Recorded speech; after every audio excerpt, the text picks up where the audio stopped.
You're listening to School Leadership Reimagined, episode number 42.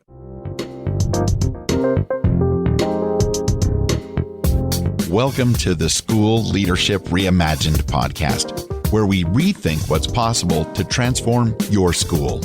If you're tired of settling for small wins and incremental improvement, then stay tuned to discover powerful and practical strategies for getting every teacher in your school moving towards excellence. Now, here's your host, Robin Jackson. Hey builders, welcome to the School Leadership Reimagined podcast. I'm your host, Robin Jackson, and this season of the podcast, we are getting back to the basics of buildership.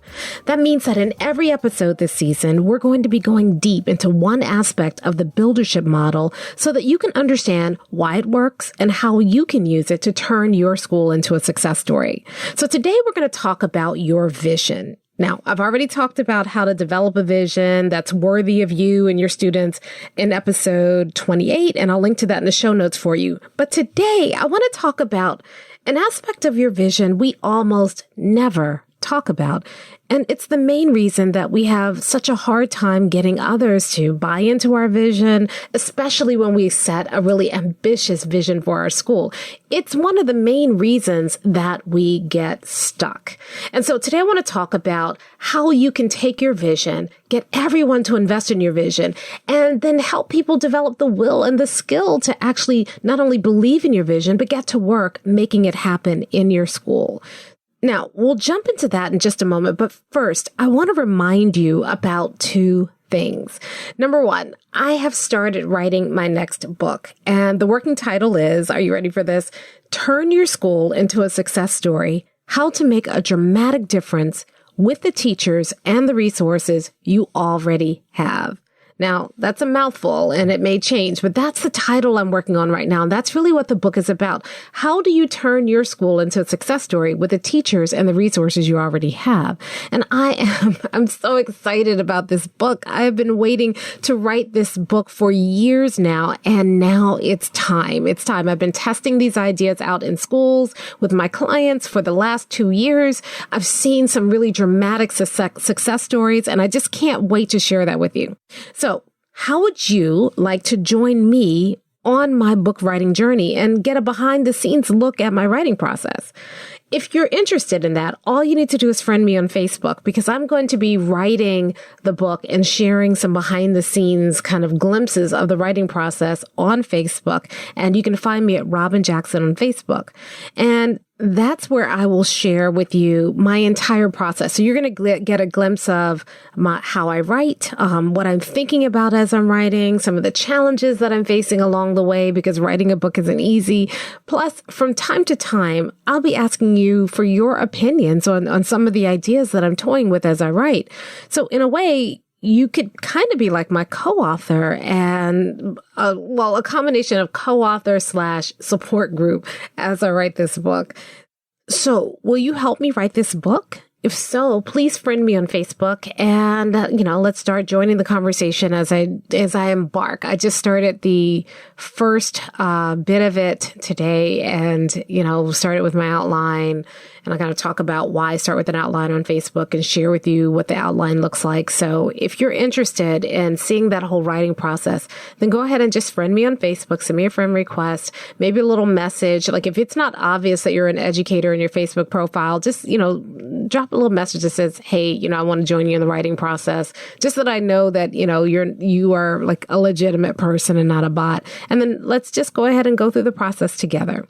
Okay. So that's number one. Now, number two, I'm also really excited about, because we are having one more Builders Lab this year, and it is coming up October 7 through 9, 2019, and we're coming to Dallas, Texas. So if you're unfamiliar with Builders Lab is our 3-day intensive where you and I get to work together, kind of in a more intimate setting to figure out how to turn your school into a success story. So we keep Builders Lab really small. We usually have less than 100 people in Builders Lab so that you can have a chance to work with me one-on-one directly so that we can focus on your school. So unlike other conferences where you get kind of a generic presentation and you have to try to apply it to your school, at Builders Lab, one of our rules is that you must be selfish. So as I'm presenting up front, you should be thinking about how is this going to work in my school? And then you can raise hands, you can interrupt, you can ask questions.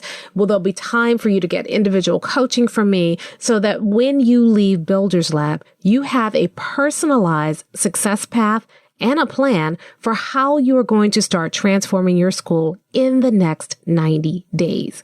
And unlike other conferences, I don't just send you off and throw you back in the water and say, okay, swim, go towards your success. No, Builders Lab is not like that at all. In fact, we've recently started with Builders Lab instituting a 90-day follow-up cycle. So that way I stay in touch with you after the conference is over. I answer questions. I provide additional master classes that are just exclusive to your Builders Lab cohort. I send you additional resources. I send you reminders. You get everything you need over the course of the next 90 days when you leave Builders Lab to make sure that the plan you developed in Builders Lab actually happens.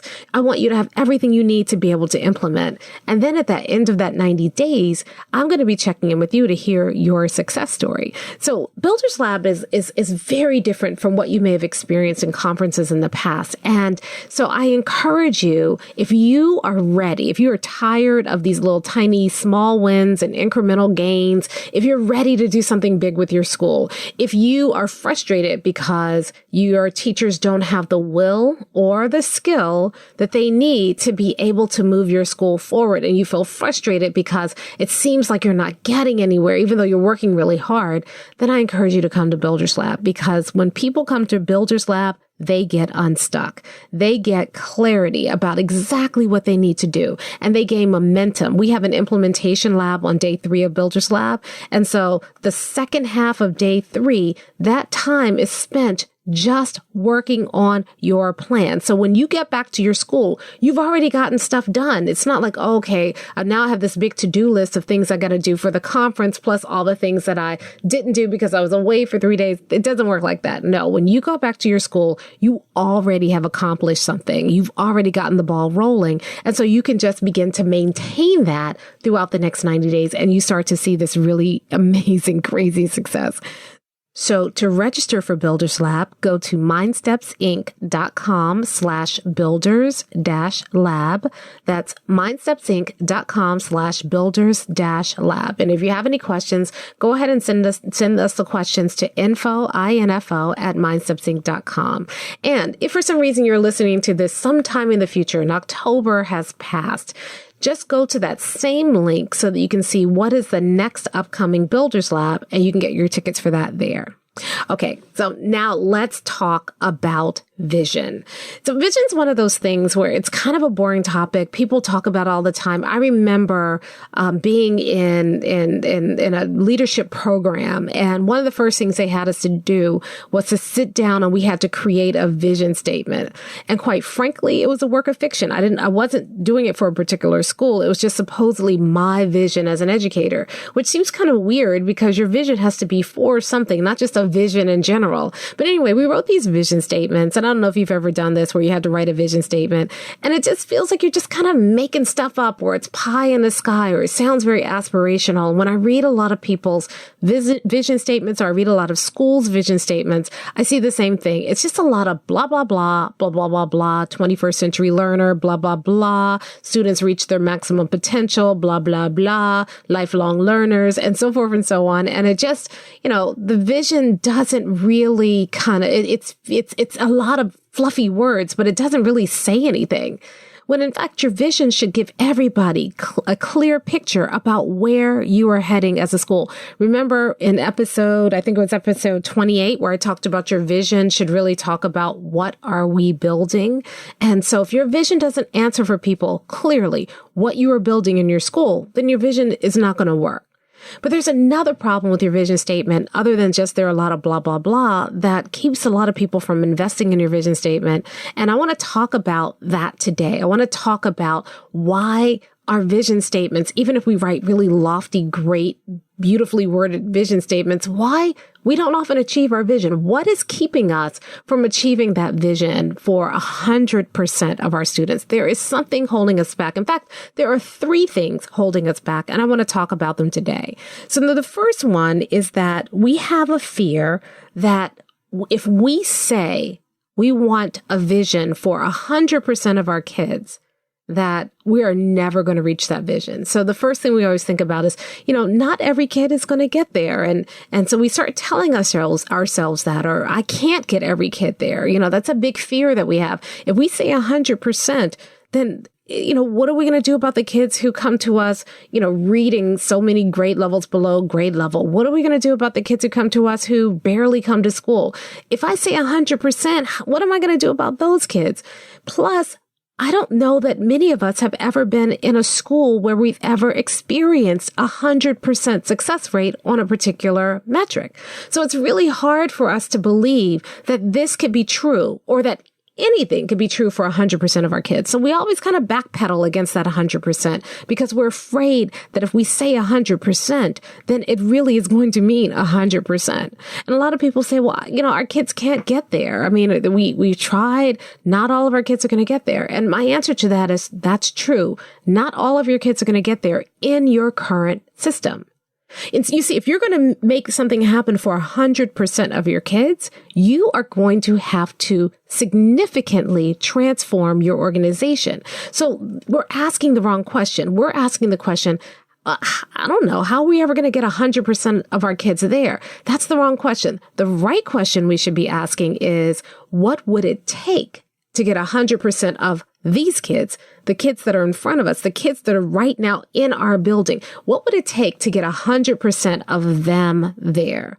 You see, that's a better question, because then you unleash your imagination. You really start to think about, okay, what could we do differently? You see, a lot of us, our visions are limited by the view that we have of our current organization. We think that's the only way we can do things. So people say, well, we can't do that with 100% of our kids. And I'll say, why? And they say, well, we've got kids who are behind. I said, what would it take to get those kids who are behind caught up? And they said, well, we would need extra time. I said, so what would an institution look like if the kids had extra time? What would that look like? Oh, we don't have the resources. They immediately start talking to me about that. You've got to stop limiting yourself that way.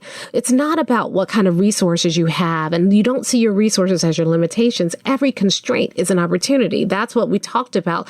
How do you look at your obstacles and see opportunities in your obstacles? So when you can untether yourself from just seeing your limitations and the limitations of your current institution, and instead allow yourself to dream about what would it take? What would our school have to look like in order for this to happen? You begin to unleash all kinds of possibilities. I remember talking to a superintendent once, and we were talking about this idea of a vision for his school, and his school was having a lot of challenges. And so I asked him, okay, stop talking about the challenges. What would your district have to look like in order for this to happen for 100% of your students? And he said kind of jokingly, we'd have to have a boarding school. And I said, why can't you do that? And all of a sudden, all of these ideas start coming like, wow, we could do that. We have this building over here that we're not using. We could turn that into a boarding school. We're already feeding the kids breakfast, lunch, and dinner anyway, so it wouldn't cost more to feed them. And he started really, all of a sudden, the ideas, the possibilities opened up for him. He would have never done that if he'd continued to just focus on, how am I going to get 100% of our kids to achieve this vision with the current institution that he had? Instead, he had to stop thinking about the limitations that were around him and start saying, okay, well, what would it look like? Those are interesting conversations. They're worthy conversations to have, and we almost never have them.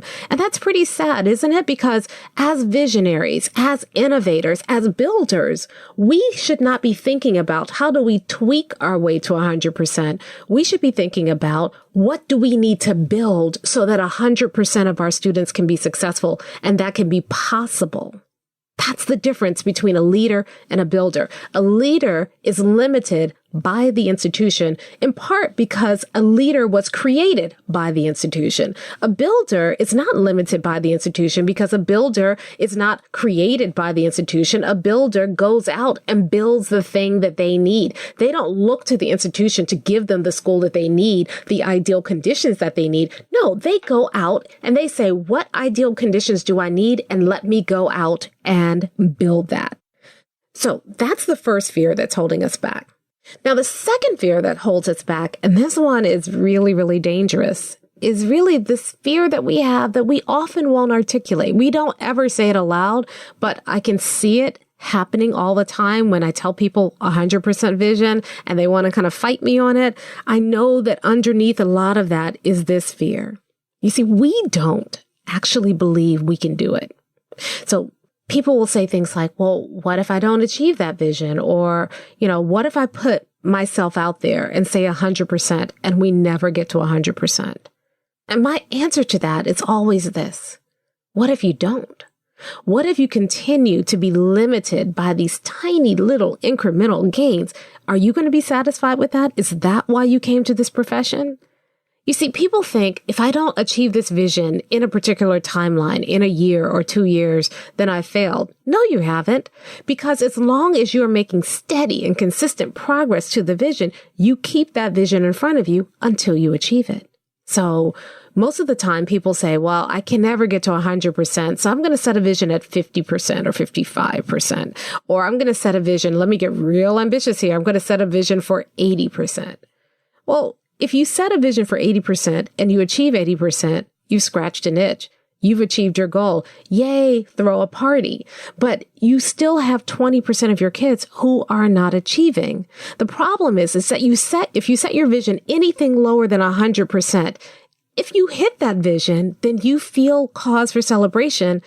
How can you celebrate when there's still so many children who are not achieving? This is one of the reasons. This is my quarrel with SMART goals. Now, hear me out here, because I know there's some people who, I was someplace one time and I said, I don't really like SMART goals. And there was somebody who was like trying to fight me because she taught SMART goals and she talked about how amazing they were. But here's my quarrel with SMART goals. I have been in too many schools who have been taught to create SMART goals, and their SMART goals say something like this. By 2020, our students will have achieved a 10% increase in the number of students who are proficient in math or English or whatever. So they write the SMART goals and they write them and they, get an A for their perfectly worded SMART goals. But nobody ever says, yeah, this is a SMART goal, but it's too low. I've seen people do SMART goals where they're going from 25% achievement to 30% achievement, and it's going to take them 2 years to do it. I've seen people write SMART goals where they're going to go, let's say from 65% achievement to 75 or 80% achievement in 3 years. And I'm like, oh, great. So here's what happens. Once you write that SMART goal, first of all, it's always too low because rarely have I seen a SMART goal that says 100%. Second of all, what happens when you achieve that SMART goal? Let's say you go from 25% proficiency to 30% proficiency. And y'all think I'm joking with that number. I am not joking. I have seen SMART goals written that low, and they paid a consultant to come in and teach them how to write a SMART goal that low. That made me so angry. Yeah, but anyway, I digress. Anyway, let's say you achieve your goal. What happens? You throw a party, you celebrate, everybody feels this relief because look at us, we've achieved our goals, and then everybody relaxes. You can't relax until you have 100% of your students there. And so what SMART goals do is they often set us up to have a false victory. And after that victory, you lose your sense of urgency because you're like, we've achieved that victory. And people say, well, then we'll set the next SMART goal. How often does that happen? Let's be real. Once you've scratched an itch, people work really hard. They achieve a goal. Once you've celebrated and scratched an itch, everybody slacks off a little bit. It's just natural. It's a human tendency because on some level, because you set the goal so low, you're telling people we've hit a goal, we've achieved, we've had victory. And your brain doesn't distinguish between that success for now versus that success forever. So a lot of times we set ourselves up because we set our goals too low But we set our goals too low because we're often afraid of what will happen if we don't achieve that 100% in some sort of prescribed timeline. But here's the difference. Here's what happens when you set a 100% goal. Let's say you go from 65% to 80%. Well, you can celebrate because you're making progress, but you maintain the sense of urgency because you're still not at 100% yet. So you keep going past the 80%, past the 85%, past the 90%, past the 95%, past the 97%, past the 99.9999% until you get to 100%. And if it doesn't happen this year, you go back and you figure out what's keeping us, how do we achieve some more, and then you keep moving until you reach your goal.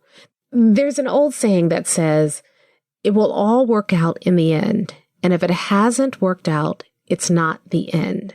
And I think that's the same thing that's true for your 100% goals. We've got to stop tying our personal self-esteem to our goals and think that if we don't get to 100% in a prescribed period of time, that we failed.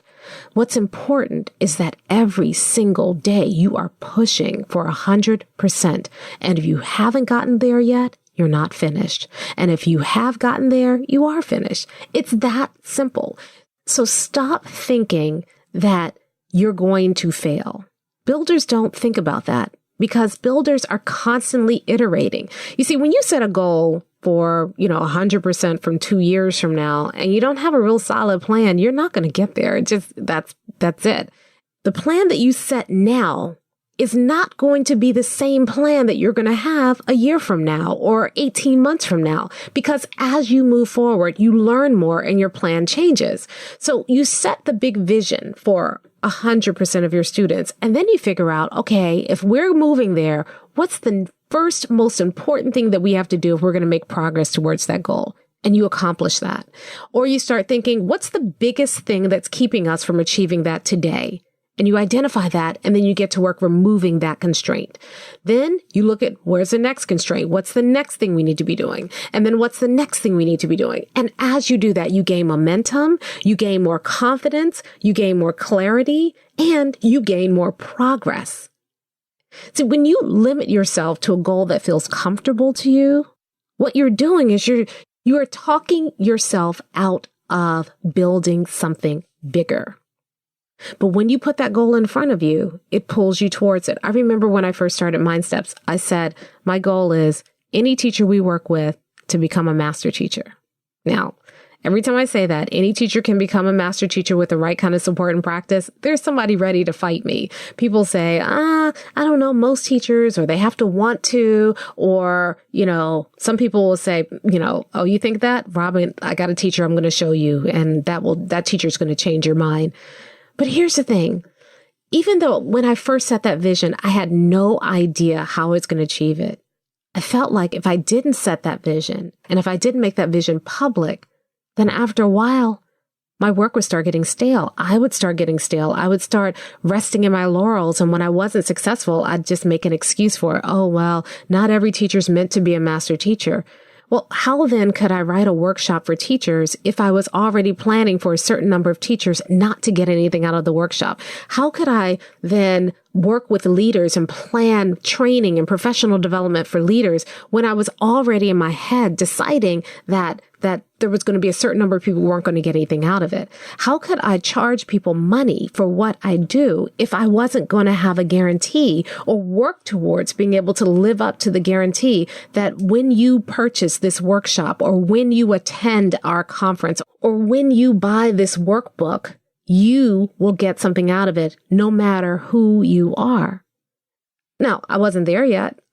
And I had to work towards it. But if I didn't have that vision out in front of me, then I would have stopped long before I developed some of the things that have been the most useful, helpful, transformative parts of our practice. Now when I go in and I do teacher workshops, because of that vision, because I didn't stop until I knew that what I was teaching could help any teacher become a master teacher, now the workshops that I give, the teachers love, the teachers benefit from. You see a difference after the teachers leave that workshop. And I'll have to be honest with you guys, that feels very gratifying to me. Knowing that when I walk in, no matter what teacher or what administrator I'm going to face, I know I can help them. Knowing that we have tools now that can take you from wherever you are and help you become a master teacher, it helps me when I walk into a workshop feel confident. It helps me feel like it helps me feel rewarded for the work that I do. I want that for you. I want you to be able to walk in every day to your school and know that you've got this bigger vision pulling you forward. Because that's how you get better. That's how you become a master builder. Because you don't stop. You don't make excuses when things don't work. Instead, you look at those things that don't work and you learn from them. You don't beat yourself up about it either. Because all you're doing as a builder is you're figuring out, how do I make this better? How do I build something better? And you keep going until you build it. When you look back on your career, you're going to see that if you choose buildership, you will have accomplished way more than you ever thought was possible. And you did it because you had a bigger vision that was pulling you forward. So that's the second fear. Let's talk about the third fear.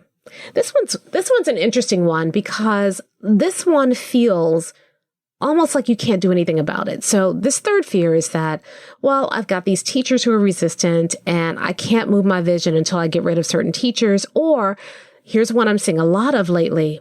My district won't let me have a vision this big. So sometimes people's fears are legitimate because you're running up against bureaucracy or you're looking at a teacher and saying, there's no way I'm going to achieve my vision as long as that teacher is teaching in my building. I get it. It's hard to believe in your vision when you look around and you feel like there are these external barriers out there that you can't do anything about that are keeping you from your vision. You know, it's one thing if you have to work on your own head and your own belief and all of that. It's quite another thing when you have to work around real, legitimate roadblocks to your vision. I mean, sure, anybody can say 100% of our kids, but if your district seems to be undermining you every step of the way or preventing you from moving towards your vision, or if you have saboteurs on your staff who seem to be intentionally sabotaging the work that you're doing, how on earth are you still supposed to achieve your vision in those circumstances? So I get it, but here's the thing. Builders know that transformation takes time. And there's a real process to it. When you set that 100% vision for your school, nobody is ready. Everybody is doing what they've always done, and it's gotten you as far as you've gotten. So nobody's ready. So as a builder, part of your job, if you're going to achieve your vision, is that you have to build the will and the skill in yourself and the will and the skill in everybody in your staff in order for you to achieve that vision. That is part of the process. It's not just that we have to do something different for the kids. You have to be different for the adults in your building too. It also means that you have to sell your vision to your district. You know, a lot of times districts don't like it when you set a vision for 100% of your students, because if you put that out there to parents, if you put that out there to stakeholders, and then you don't reach it, then they're looking at the district and they're complaining to the district. I thought you said you were going to do this. And so a lot of times the district is risk averse. So now, again, I'm going to tell you something. And if you tell anybody I said it, I may deny it. Well, I can't deny it because that would be a lie. But if I'm going to tell you something just between me and you. Can we just keep it between us? Sometimes you have to write the district prescribed vision to turn into the district, but you have to hold on to the real vision and make that come alive in your school. So either you're going to sell your vision to your district and help your district believe in it, or you satisfy the paperwork that the district requires, but still your work is focused on your vision. And it's up to you. I don't know everybody's circumstance, but either one. But what you don't do is you don't let go of your vision. That's what you don't do. And so you can't let these external barriers keep you from your vision. You can't let them throw water on your vision before it's had a chance to take hold, to ignite, to start a fire and a movement in your building. You need to make sure that you are protecting your vision from these external sources. And you need to understand that this is a process. The first time that you proclaim your vision from the mountaintop, Not everybody's going to be a believer. So what? There's a process for that. We're going to talk about that later on in the season, about that transformation process and how you move people through that process. But I think a big mistake that a lot of people make is when they announce their vision for the first time, if they meet pushback, then they say, see, I can't ever get my vision done in this place because nobody believes in my vision.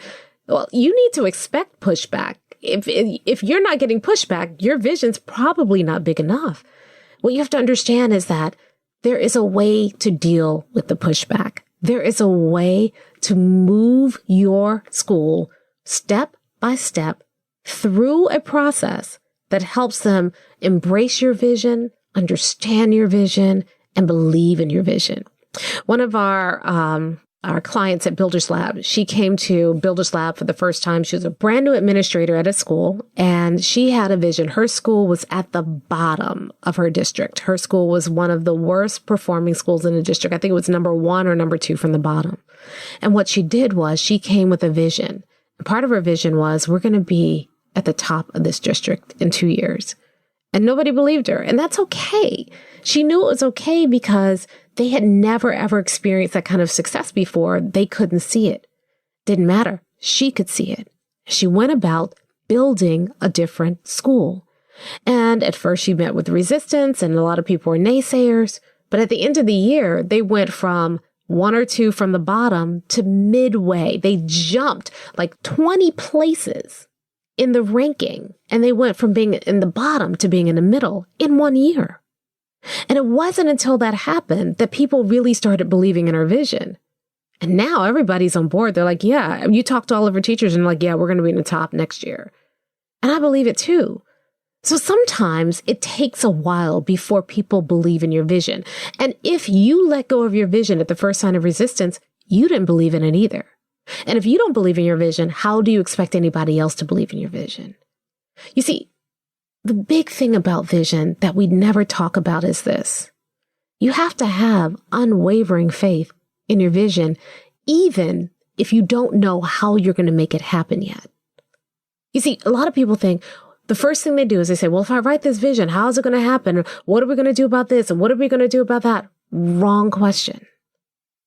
When you sit down and you establish a vision, you don't have to have it all worked out yet. You just have to have a vision that gets you excited. So one of the things that happens in Builders Lab, day 1, we sit down and we write a big vision. You write a big vision for your school and I help you. And people come to me, they give me their vision and they read it to me and I can tell in their body language and their face, they're not excited about the vision. And I say to them, if you're not excited about this, nobody else will be either. Go back to work. And we go back to work until they can create a vision. And when they get it, you can see a difference. There's a smile on their face. Their body language is excited. They cannot wait to get back to their schools. And I don't stop until everybody at Builders Lab is that excited about their vision. And then and I tell them, even if you don't know how quite yet, how you're going to have it happen, you have to have a vision that pulls you forward, that makes you excited. If you're not excited about your vision, if you don't believe in your vision, if you are letting fears keep you from really seeing, tasting, touching, feeling that vision in your heart, then nobody else is going to believe your vision either. It starts with you, builder. You go first. You have to craft a vision that gets you excited. You have to craft a vision that makes you say, this is why I came into the profession.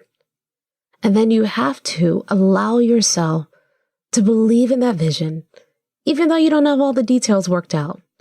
Don't worry. This season of the podcast, we'll be talking about how you can begin to breathe life into that vision, to put flesh and bones on that vision, to work it out so that you can start to see a pathway to your vision that feels possible. Don't worry, we're going to get there.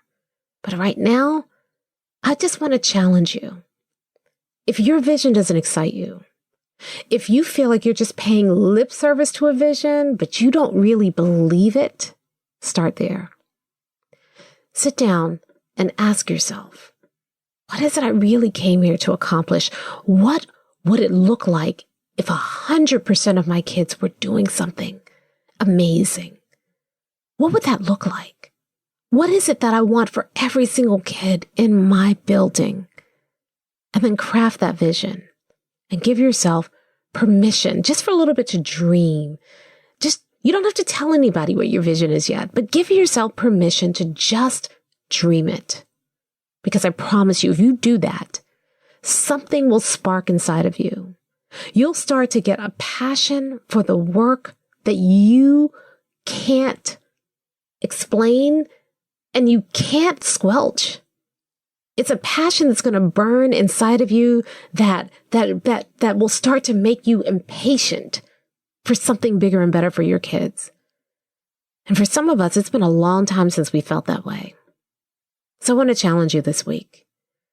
Set aside some time and dream a bigger dream. And if you want help with that, if you don't feel like that's something that you can do by yourself, if you want to get some coaching around how to set a bigger vision and then some support about how to actually make that happen, then I invite you to come to Builders Lab, because I promise you, if you come to Builders Lab, we won't let you leave until you have a vision that's big enough to make you excited and passionate about it. And you'll have a plan that makes you feel like that vision may be possible. You see, people who come to Builders Lab and who create those kind of visions, they walk out and a year later, we hear their success story. Not all of them have reached 100% yet. Some of them have, but not all of them. But some of them are, a year later, they are farther than they ever thought was possible. And because they've seen some initial momentum, they now believe more strongly in their vision, and they're not letting anybody take their vision from them. That's what I want for you today. So you can get your tickets at Builders Lab at mindstepsinc.com/builders-lab. That's mindstepsinc.com/builders-lab.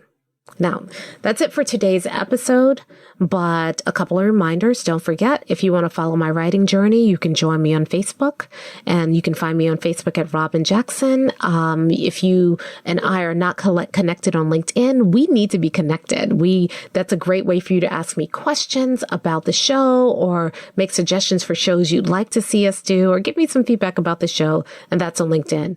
You know, another way you can give me feedback about the show is to go to iTunes and leave a review. And if you don't know how to do that, or if you want to see show notes from today's episode, just go to SchoolLeadershipReimagined.com/episode 42. Now, let's talk about next week. This week we talked about vision. I got a little passionate about vision because I think it's so important. It's the starting point for a builder. But now we need to talk about your mission statements. And I can tell you right now, I probably have not read your mission statement, but even without having read it, I can take a good guess that it's probably pretty useless. And there's a reason why. You see, your mission statement, if it doesn't answer this one question, your mission statement is useless. So next week, in Getting Back to Basics, we're going to talk about how do you create a mission statement that ignites the passion of your teachers? How do you create a mission statement that becomes kind of the guiding light in your school? How do you create a mission statement that helps you help everybody be accountable, including yourself? Think it's not possible? We're going to find out exactly how possible it is next time, right here, and I hope you'll join me then. Thank you for listening to the School Leadership Reimagined podcast. For show notes and free downloads, visit SchoolLeadershipReimagined.com. School Leadership Reimagined is brought to you by MindSteps, Inc., where we build master teachers.